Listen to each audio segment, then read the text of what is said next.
hand up. I love a little bit of spiciness in the morning, but I have to disagree. I don't think that that's accurate, to be fair. Like, if you look at the data around Generation Z, they are more motivated to social engagement. They are more motivated to being innovators.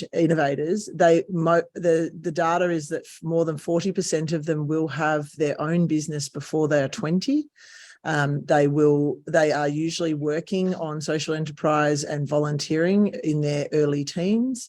They are far and above more committed and engaged than any of the generation cohorts before them. And so I think similarly, this idea that we just have to benevolently educate them so that they can survive in the world we've created, I think is also, it removes the opportunity to educate those who are still participating actively in civil interactions. So they are still voting, they are still lobbying, they're still answering polls. These people are in their 60s, 70s and 80s. If we forget and take our attention away from them, they still have anywhere between 10 to 20 years of participating in social discourse in the wrong way if we pretend that all of our energy only needs to go to the generation in front of us. I think we are using bias to categorize demographics in a way that can be dangerous to successful climate.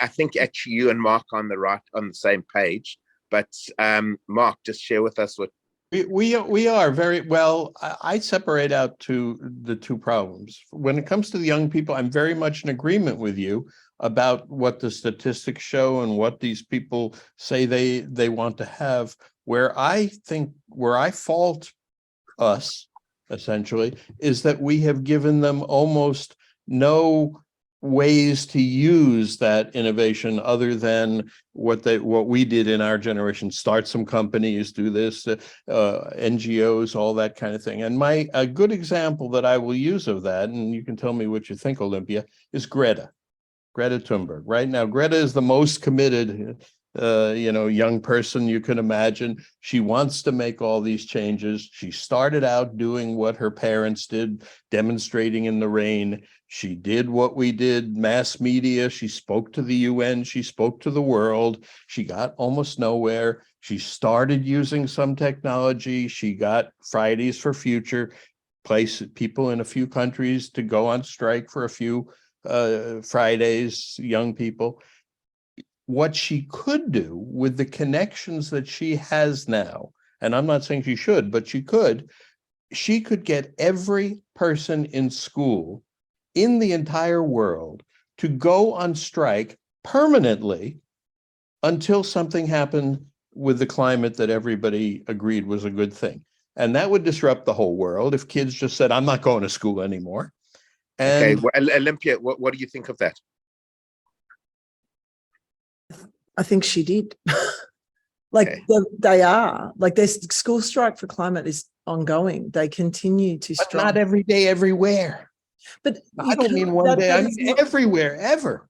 But you can't get the world to agree on whether or not, I don't know, chips are good. Like, I think this is asking her to do something that is not going to be possible, but she has moved the narrative in a way where you have consistently every Friday large groups of students in rolling numbers making serious. We've got students that now in Australia that are filing lawsuits. You're getting successful lawsuits, and not for nothing. There are so many more young people than just Greta, like Mari Copney, Autumn Pelletier. Like, we don't hear about these kids because I know about all these kids. For media is different, but I think to create our job, if we're going to be good climate advocates and allies, is around education. And so it can't be just that someone should. It's got to be like, did you know?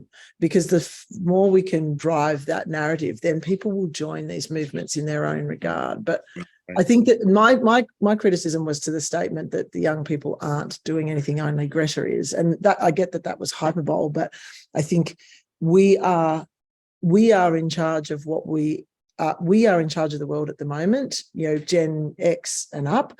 And so it's like to then say, but now you guys should do all this heavy lifting to change our minds. It's like, oh, come on, like